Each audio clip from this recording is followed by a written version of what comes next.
بسم اللہ الرحمن الرحیم۔ السلام علیکم۔ آپ دیکھ رہے ہیں Eagle TV. Press club Kharian کے وفد نے چیئرمین آف کانگریس گجرات کے صدر وحید الدین کو ان کے آفس میں مبارکباد دی اور انہیں پھولوں کے گلدستے پیش کیے۔ وفد نے صدر پریس کلب زمان احسن، چیئرمین پریس کلب میاں محمد صفدر، لیاقت علی قادری، ملک امجد، جنرل الیکٹرانک احسان الحق، عثمان جرال، جاوید وڑائچ، حکیم شبر، لالا الفت حسین اور دیگر تھے۔ تفصیلات کے مطابق گزشتہ روز کھاریاں کا وفد پریس کلب کھاریاں کے وفد نے چیئرمین آف کانگریس گجرات کے صدر وحید الدین کو ان کے آفس میں مبارکباد دی۔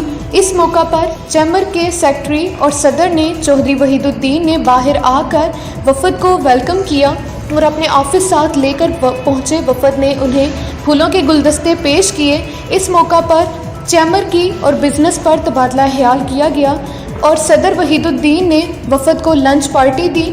وفد میں صدر پریس کلب زمان احسن، چیئرمین پریس کلب میاں محمد صفدر، لیاقت علی قادری، ملک امجد، جنرل الیکٹرانک احسان الحق، عثمان جرال، جاوید وڑائچ، حکیم شبر، لالا الفت حسین اور دیگر شامل تھے۔